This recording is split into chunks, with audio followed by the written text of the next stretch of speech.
So here's what, as I look back on the timeline, and I look back on, I was intimately involved in the response in my community. In Tyler, we had some very significant issues. And I look back on what we could have done differently had we had knowledge of the severity of the energy side. I mean, we were all watching the weather, and we could tell that there was a major event coming because we were all getting the same forecasts that everybody else was. But we did not have information that CEOs of major power generators were warning government officials that the power is going to go out. And the grid operator, assured us in private and in public that they could manage the storm. Right. So you take the operator at their word. Right. But, they don't make electricity. So they work with all the generators. They monitor everything, right. and they gauged based on whatever methods that they use. In a briefing, I think that they provided to their board on either Tuesday or Wednesday, and then the briefing they provided us on Friday, and then in person on Saturday, and at the press conference, that there'd be enough energy that they could manage this. And ERCOT told you on Saturday that there'd be enough energy. Mm-hmm. There'd be no outages.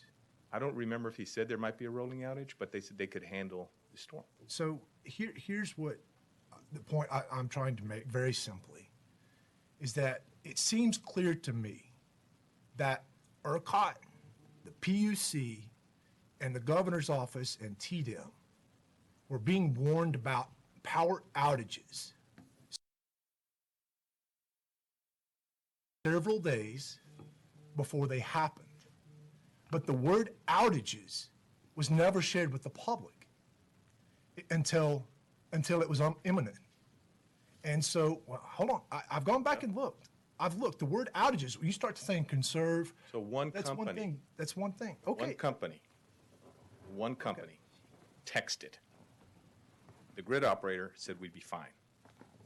Okay. Okay. So when did the governor's office have a belief that the outages were going to happen? Probably on Sunday when the governor started calling CEOs of major industrials and asking them to power down and take off gas. He actively worked the phones and talked to CEOs around the state, say, hey, this is going to be tighter than they told us. If you do us a favor and take down, and some of them did. In fact, I think everyone that he called did, and some put generation back on the grid. But when you say one company, it was a very significant company with a tremendous amount of expertise and knowledge of the electrical grid and the power generation. And that warning happened on the 10th. And so, Luis, I don't have the exact hour-by-hour, play-by-play. And I'm not here to try to assign blame. I'm here to express to you, to the governor, because I won't get the opportunity to tell this to the governor, that there is a duty to warn the public that gives our technicians at our water treatment plants, our people at the nursing homes, our people at our schools and our hospitals a chance to have 24 to 48 hours advance notice. And the duty to warn, and then if nothing happens, we're great. And the power stays on, we're great. But if you don't share a warning from one of the largest generators in the state with the rest of 29 million Texans, we've got to figure out why that happened.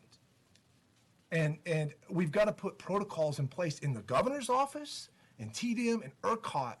So there are a series of steps where when you have the largest power generator in the state, one of them telling the governor's staff on Wednesday before a storm on Sunday and Monday, we're not going to have enough power. Let's get there. That was their thought. ERCOT had. They were right. Yeah, they were at this point. Yeah.